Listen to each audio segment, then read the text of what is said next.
Ce matin-là, quand je me suis levé, je me suis assis au bord du lit. Je me suis assis au bord du lit et je me suis retourné. Je te voyais, tu étais couché. Tu étais couché sous la couverture. Il y avait juste ton épaule qui dépassait. Il y avait juste ton épaule qui dépassait et tu étais couché sous la couverture. Tu étais couché sur le lit, tout au bord. Il n'y avait qu'une seule chose à laquelle je pensais. C'était te serrer très fort contre moi, que tu puisses sentir mes cheveux, que tu puisses sentir la chaleur de mes cheveux, que tu puisses sentir mes lèvres, que tu puisses sentir mes lèvres contre les tiennes, t'embrasser quand tu dormais encore, que tu puisses sentir une caresse lente et douce sur ton visage, sur tes joues, au bord de tes yeux, dans tes cheveux. J'ai pensé à ça longtemps, je t'ai regardé dormir. J'ai pensé à ça en mettant un jeans noir. J'ai pensé à ça en mettant un t-shirt noir. J'ai pensé à ça en mettant un bombers. J'ai pensé à ça en mettant un bombers blanc. J'ai pensé à ça en mettant mes Nike blanches que j'avais rangées au pied du lit, juste en dessous. Je me suis assis sur le lit, je t'ai regardé dormir. Et alors, au lieu de te prendre dans mes bras, comme j'avais envie de le faire, pour que tu puisses sentir la chaleur de mes bras, pour que tu puisses sentir la chaleur de mon corps contre toi, au lieu de me mettre juste un petit peu à côté de toi pendant un instant, et ensuite de partir, de me mettre habillé contre toi, dans le lit, et de partir ensuite, de te murmurer à l'oreille même si tu ne l'entendrais pas, de te murmurer que je partais. Au lieu de faire ça, je t'ai regardé, je me suis assis du côté du lit, de l'autre côté, de ton côté, et j'ai posé ma main sur ton épaule. Je t'ai regardé dormir, je l'ai retiré. Quand j'ai retiré doucement ma main, j'ai vu que tu as tourné ton épaule, comme si tu m'avais senti, mais tu étais simplement en train de bouger dans ton sommeil. Je suis parti, j'ai pris les clés de voiture sur le... j'ai pris les clés de voiture sur le meuble dans un petit bol, un bol en bois. J'ai regardé alors mes clés de voiture, je les ai prises en main et j'ai ouvert la voiture. Ma voiture, c'était une GLE, une Mercedes GLE noire. Et j'ai ouvert la portière et je suis rentré. J'ai mis mes mains sur le volant et je me suis retourné un instant, tenant le siège passager. J'ai regardé le siège passager vide sur lequel j'avais posé mon violon. Mon violon attendait toujours dans la voiture au cas où je devais me déplacer. Au cas où je devais me déplacer pour pouvoir aller jouer en ville. Au cas où je devais me déplacer pour pouvoir aller donner des cours à un jeune enfant. Je donnais des cours à des jeunes enfants, je donnais des cours à des adultes, je donnais des cours à tout le monde. Certaines personnes venaient simplement pour pouvoir apprendre le violon et avoir un passe-temps. Je leur donne des cours, ou alors certaines personnes m'appelaient pour des fêtes, des festivités. Et je venais jouer. Alors je laissais toujours mon violon à l'intérieur de la voiture. Je l'ai regardé, j'ai démarré. J'ai allumé les grands phares, et j'ai vu devant moi la route s'éclairer. J'ai vu devant moi la route qui passait juste devant la maison. Je me suis retourné vers la maison qui était éteinte. J'ai levé les yeux. J'ai levé les yeux et j'ai observé. J'ai observé la fenêtre de la chambre éteinte, les rideaux fermés, dont je voyais encore le voile des rideaux derrière la fenêtre. Je voyais le reflet des arbres et du dessus des arbres, de la forêt, de la longue forêt qui entourait la maison, des routes qui passaient au travers de la forêt. J'arrivais à apercevoir sur la vitre les reflets des lampadaires qu'il y avait dans la forêt. Les routes passaient certainement en dessous. J'ai alors levé les yeux. Puis finalement, j'ai regardé mon volant. Je me suis allon- je me suis alors, je me suis tenu un petit peu contre le volant. Je me suis tenu un petit peu contre le volant. Je me suis affaissé dans le siège. Je me suis affaissé un petit peu dans le siège. Et là, j'ai alors démarré. J'ai mis mon pied sur la pédale d'accélérateur et j'ai passé la première et la troisième. Avec une boîte de vitesse, électrique, j'ai alors passé la première, la deuxième et la troisième. J'ai démarré. avec une boîte de vitesse électrique, j'ai commencé à démarrer. Une fois que j'étais sur la route, je voyais la maison s'éloigner de plus en plus. Et j'ai regardé alors la maison s'éloigner, jusqu'à ce que je ne puisse plus l'apercevoir. Je suis arrivé chez cet homme qui refaisait des violons et des instruments de musique. Je suis arrivé avec mon violon, je lui ai montré, il l'a tenu en main. Il l'a tenu en main, il a commencé à le manier. Il l'a pris par le manche, il l'a pris par la tête, il l'a pris par le corps, l'a retourné et l'a regardé. La seule chose à laquelle je pensais pendant qu'il était en train de le manier, de le tenir par la tête, pendant qu'il le tenait par la tête, pendant qu'il le tenait par le corps et pendant qu'il le tenait par le manche, la seule chose à laquelle je pensais, c'était pourvu qu'il ne le casse pas, pourvu qu'il ne le casse pas, pourvu qu'il ne le casse pas. Et j'avais peur d'une seule chose, comme il réparait les violons, j'avais peur d'une seule chose, c'était qu'il me dise qu'il fallait retirer le corps, qu'il fallait le défaire morceau par morceau, qu'il fallait défaire les ouïes, qu'il fallait défaire le manche, qu'il fallait défaire la tête, et qu'il fallait tout défaire, même la pointe, même la petite pointe qu'il y avait au bout, qu'il fallait changer de harchet. J'avais peur qu'il me dise ça. Et à un moment, il m'a regardé, avec le violon en main. Il le tenait par le manche et il m'a dit « Bon, bah il va falloir que j'y travaille. » Je lui ai demandé combien de temps ça allait prendre. Il a regardé mon violon, et a dit « Vu l'état de votre violon, 1 heure, 2 heures en max ?» Là, je l'ai regardé et quand il a pris mon violon et qu'il m'a dit 1 heure, 2 heures en max, je l'ai regardé et j'ai dit « Ok, c'est parfait, c'est juste tout ce dont j'avais besoin. » Je l'ai pris dans mes bras, je l'ai remercié. Je lui ai dit « Merci, merci du fond du corps, merci du fond du cœur, vous me sauvez. » Et je suis parti. Je suis parti, sentant la chaleur de son corps contre le mien. J'ai remercié alors le jeune homme qui allait travailler dessus. Il l'a posé sur une table en bois et a commencé à travailler dessus. C'était un jeune homme avec des cheveux noirs, avec des yeux typés méditerranéens. Il m'a regardé avec ses yeux verts qui étaient d'un vert profond, d'un vert sombre, presque comme s'il avait les yeux bruns. C'était un vert sombre et profond. Là, il m'a regardé et il m'a dit « Vous venez ou alors je vous la porte chez vous ?» Je me suis retourné et je lui ai dit « Parce qu'en plus vous pouvez la porter ?» Je l'ai regardé et je lui ai dit « Ce serait juste génial. » Joignant les mains, je l'ai regardé et je lui ai dit « Ce serait juste génial si vous pouviez me la porter ce soir vers 21 h. Il m'a regardé et il a dit « Ok, pas de souci. » En partant, je me suis retourné et je lui ai dit « Non, c'est parce qu'en fait, je dois encore mettre mon fils au lit, je dois encore lui apprendre un petit peu à jouer du violon, à comment tenir son violon. Et, donc voilà, ce serait génial si vous pouvez me l'apporter. » Il m'a regardé et a dit « Ok, pas de souci. » À côté, il était en train de préparer une trousse noire, certainement pour me l'apporter ce soir. Et il a commencé à sortir des objets tranchants, des objets pour défaire les ouïes, des objets pour défaire le corps, et des objets pour séparer du corps le manche, et pour séparer du manche la tête. Là, je l'ai regardé, j'ai regardé ces objets qu'il posait un à un à côté. J'ai entendu un bruit de tronçonneuse, de visseuse, et aussi un bruit de scie circulaire tout de suite après. Dehors, je suis sorti. Près de ma voiture, un homme était en train de scier un arbre pour pouvoir en faire des planches. Un homme était en train de scier un arbre pour pouvoir en faire des planches.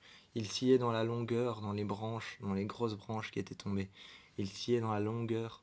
Dans la longueur, il sciait des bûches qu'il calculait lui-même, sur lesquelles il dessinait les dessins, de la forme qu'il voulait avoir. Il était en train de les scier, et à chaque fois j'entendais le bruit. Elles tombaient. Ça me stressait un peu de laisser mon violon comme ça. Ça me laissait un peu de laisser ma seule arme sonore, de la laisser chez eux.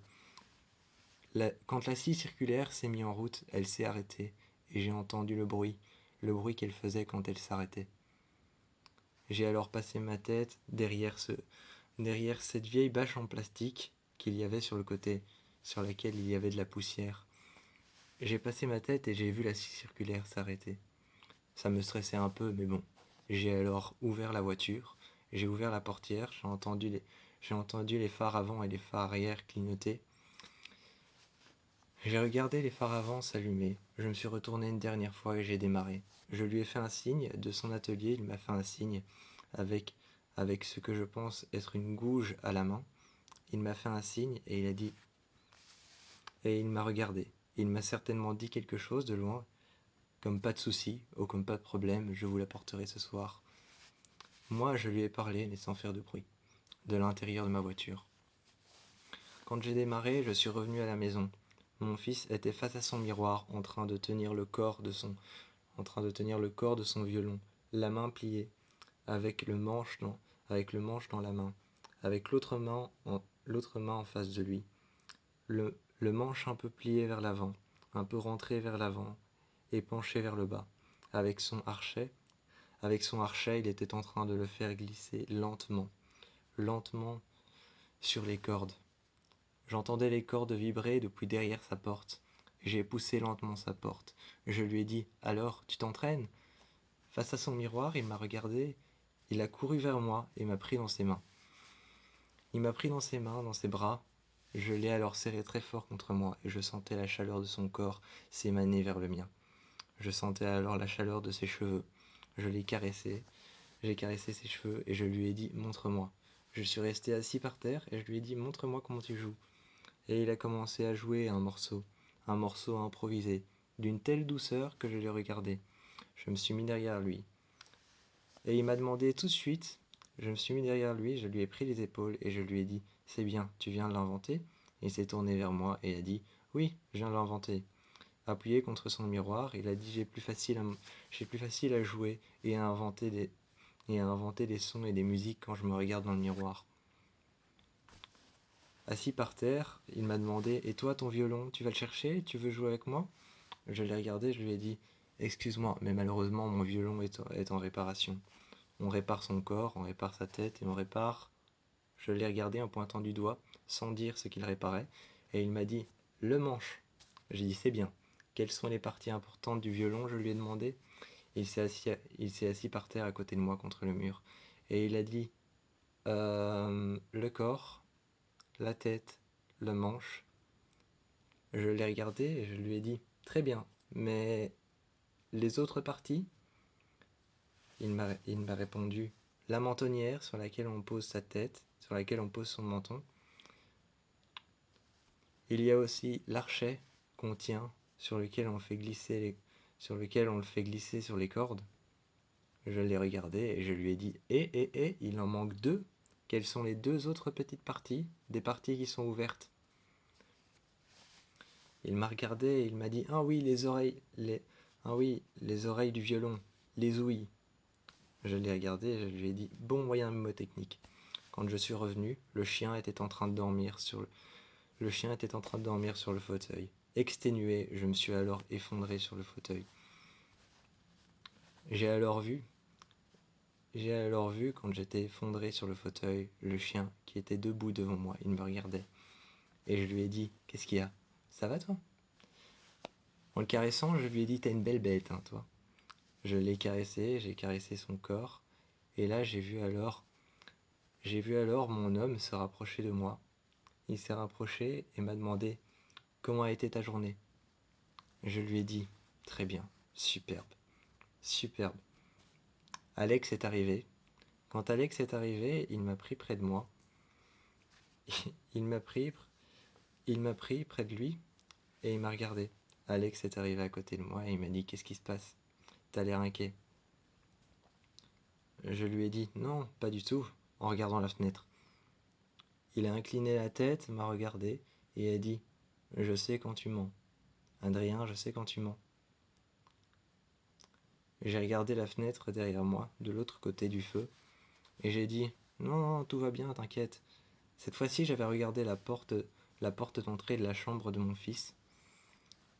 Quand j'avais regardé la porte d'entrée de la chambre de mon fils, Francky, qui était en train de jouer, j'entendais la mélodie de son violon jusqu'ici. Je lui ai dit « Non, t'inquiète, tout va bien.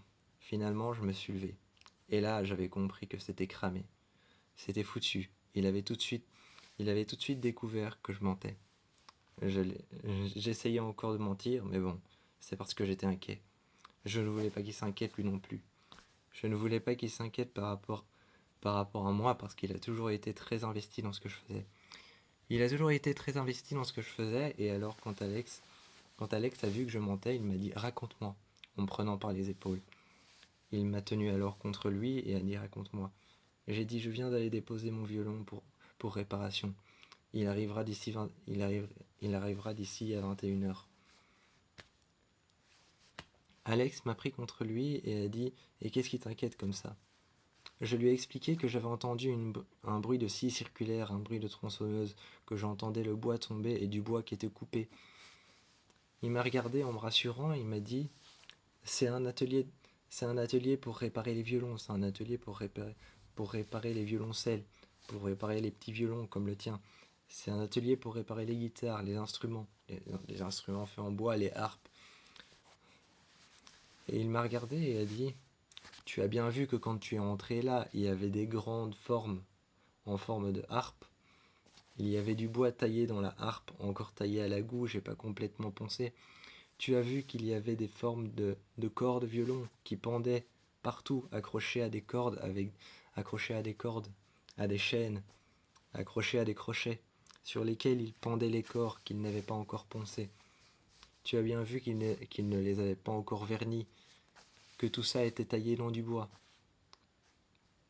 Là, je l'ai regardé et je lui ai dit « Oui, pourquoi tu me dis ça ?» Alex m'a dit « Parce qu'ils sont bien obligés de couper du bois, de scier du bois pour en faire le corps de ton instrument. » J'étais tout de suite plus rassuré quand il m'a dit ça. Je n'étais pas très rassuré à l'idée d'avoir laissé mon violon là-bas, même si je savais qu'il allait me le rassurer, même si je savais qu'il allait me le réparer et me le rapporter aujourd'hui. Seulement, je n'étais pas rassuré. Alex a su me rassurer correctement. Il a su me dire les bons mots, ce qu'il fallait me dire. Et à cet instant-là, je me sentais beaucoup mieux. J'ai été voir Marquis dans sa chambre, qui était en train de jouer en se regardant dans son miroir. Là, je l'ai vu, juste en face de son miroir, jouant de son archet, passant son archet légèrement sur les cordes et son doigt tout en haut, près de la tête, sur les cordes pour les freiner, pour jouer une mélodie. Je voulais être avec lui et jouer avec lui, mais je n'avais pas mon violon. J'ai alors essayé dans mon studio de jouer du violoncelle, de le coincer avec mes jambes, de m'asseoir alors sur une petite chaise. J'ai essayé de m'asseoir sur cette petite chaise en bois, ce petit tabouret en bois, mais je perdais l'équilibre. J'avais un déséquilibre entre mes deux jambes et entre le violoncelle qui était coincé entre mes deux jambes. Mais j'ai tout de même essayé, encore et encore, parce que je voulais absolument jouer du violon avec mon fils. Et il m'a regardé quand je suis revenu dans sa chambre. Quand je suis revenu dans sa chambre, je me suis assis sur son lit, et il m'a dit « Alors, tu as trouvé ton violon ?» Je l'ai regardé et je suis venu près de lui. Je lui ai dit « Ce n'est pas si simple que ça. Mon violon est en réparation. Je dois attendre qu'il arrive. La personne qui la répare va me la déposer à 21h. » Il s'est retourné vers moi et Marquis a dit « On n'a qu'à attendre 21h à 2 dans ma chambre. Tu pourrais m'aider. » Je l'ai aidé toute la soirée. J'ai recalibré sa mentonnière. Je lui ai dit de surélever un peu plus le corps de son violon, de tenir un peu plus bas le manche et de tenir sa main un peu plus en bas de la tête. Je lui ai montré comment bouger son archet et comment positionner sa main pour le faire glisser correctement sur les cordes. Le soir, à 21h, j'ai entendu toquer à la porte. Même pas besoin de la sonnette. À la porte, derrière la grande baie vitrée de la porte. J'ai ouvert et je l'ai vu. Il avait une trousse en main et me l'a déposée dans les mains. Il m'a dit voilà, il est correctement réparé. Il est correctement réparé, les cordes sont mises sur le manche et les cordes sont rattachées à la tête. Il manque juste plus qu'à faire ce que tu veux avec, comme par exemple l'accorder. Il ne manque plus qu'à l'accorder, mais sinon il est prêt. J'ai alors tout de suite pris mon violon. Je suis venu dans la chambre de Marquis. Je l'ai remercié. Je l'ai payé. Mais une fois que j'étais dans la chambre de Marquis avec mon violon, après l'avoir payé et après l'avoir remercié, je l'ai serré fort dans mes bras. Je lui ai dit merci du fond du cœur. Merci du fond du cœur. Et je lui ai dit que mon fils attendait dans sa chambre que je joue avec lui. J'avais essayé avec mon ancien violoncelle, mais ça ne fonctionnait pas, je n'avais plus assez d'équilibre. Je lui ai juste expliqué que je m'étais habitué à un petit violon. Je ne sais même pas pourquoi je lui ai expliqué ça. Et il ne fait même pas partie de ma vie. Enfin, si, il fait partie de ma vie pour quand j'ai besoin de lui pour réparer mon violon. Alors là, je l'ai regardé. Il est parti avec sa petite voiture, une Golf noire, avec le nom de sa société dessus, avec un violon, mélangé avec le corps d'un violon, mélangé à la silhouette d'une guitare. Je l'ai regardé avec une police. J'ai regardé la police d'écriture écrite sur sa voiture. Une police d'écriture écrite à la main, comme dans l'ancien temps. J'ai regardé sa voiture partir et lui au volant, qui me faisait un signe avec la fenêtre ouverte. Je suis arrivé dans la chambre de Marquis, je lui ai tapoté l'épaule et il s'est retourné vers moi. Je lui ai montré la trousse que j'avais reçue, avec le logo de la société de l'homme qui l'avait réparé.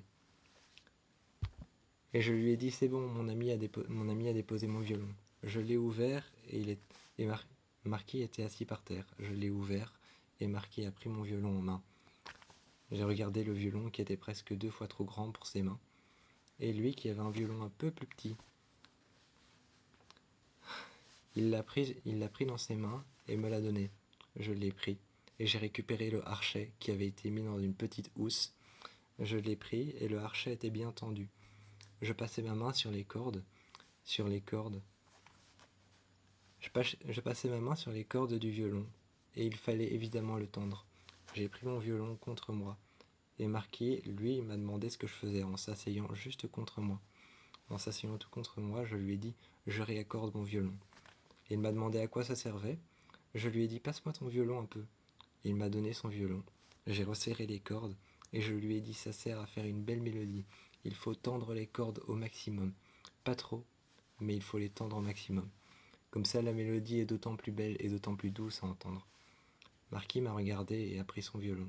Il m'a demandé de le faire, et je l'ai fait. Ce soir-là, j'ai resserré les cordes.